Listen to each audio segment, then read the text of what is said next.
बिस्मिल्लाहिर्रहमानिर्रहीम। अस्सलाम वालेकुम। आर्मी चीफ की एक्सटेंशन का नोटिफिकेशन मुअत्तल।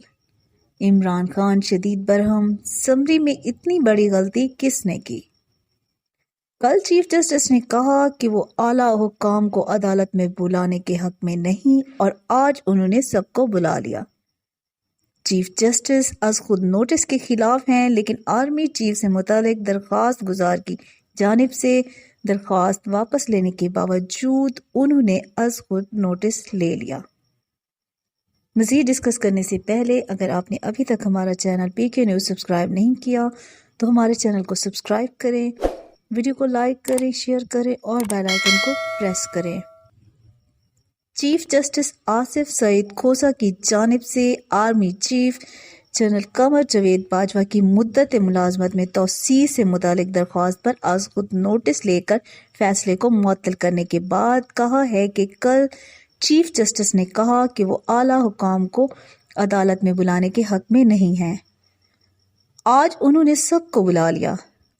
सीनियर सहाफ़ी ने अपने ट्विटर पैगाम में कहा है कि चीफ जस्टिस आज खुद नोटिस के खिलाफ हैं, लेकिन आर्मी चीफ से मुतालिक दरख्वास्त गुजार की जानिब से दरख्वास्त वापस लेने के बावजूद उन्होंने आज खुद नोटिस ले लिया। उन्होंने कहा कि मुझे अपनी अदालतों पर एतबार है और मुझे मेरी अदालतों पर यकीन है कि वो आज़ाद हैं। आज के फैसले के बाद ऐसे कई सवालात जन्म ले रहे हैं। वाज़ेह रहे कि आज सुप्रीम कोर्ट के चीफ जस्टिस आसिफ सईद खोसा ने army chief general Qamar Javed Bajwa की मुद्दत मुलाजमत में तौसीह की दरख्वास्त पर आज खुद नोटिस ले लिया, जिसके बाद सुप्रीम कोर्ट ने आर्मी चीफ की मुद्दत मुलाजमत में तौसीह का नोटिफिकेशन मुअत्तल करने का तहरीरी फैसला कर दिया। फैसला चीफ जस्टिस ने खुद तहरीर किया। Chief justice of Pakistan Asif Saeed Khosa ने कहा कि आइन और मिलिट्री रूल्स में तौसीह की कोई गुंजाइश ही नहीं। आर्मी चीफ की टर्म की तौसीह फिक्स कैसे कर सकते हैं? ये अंदाज़ा कैसे लगाया गया कि 3 साल तक हंगामी हालात रहेंगे?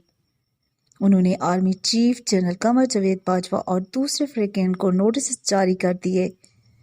चीफ जस्टिस ने आर्मी चीफ की मुद्दत मुलाजमत तौसीह का तहरीरी फैसला खुद तहरीर किया। उन्होंने कहा कि हाथ से लिखी दरख्वास्त के साथ कोई बयान हल्फी नहीं लगाया गया। सदर मुमलिकत ने 19 अगस्त को नोटिफिकेशन जारी किया, जबकि वजीर आजम ने 21 अगस्त को मंजूरी दी। क्या सदर मुमलिकत ने काबीना की मंजूरी से तौसीह की मंजूरी दी? क्या काबीना की मंजूरी के बाद सदर ने दोबारा मंजूरी दी? 25 रुकनी काबीना में से सिर्फ 11 ने तौसीह के हक में राय दी। 14 अरकान की अदम मौजूदगी के बावजूद मंजूरी दी गई। जमहूरियत में फैसले अक्सरियत की बुनियाद पर होते हैं। वीडियो देखने का शुक्रिया। अल्लाह हाफिज़।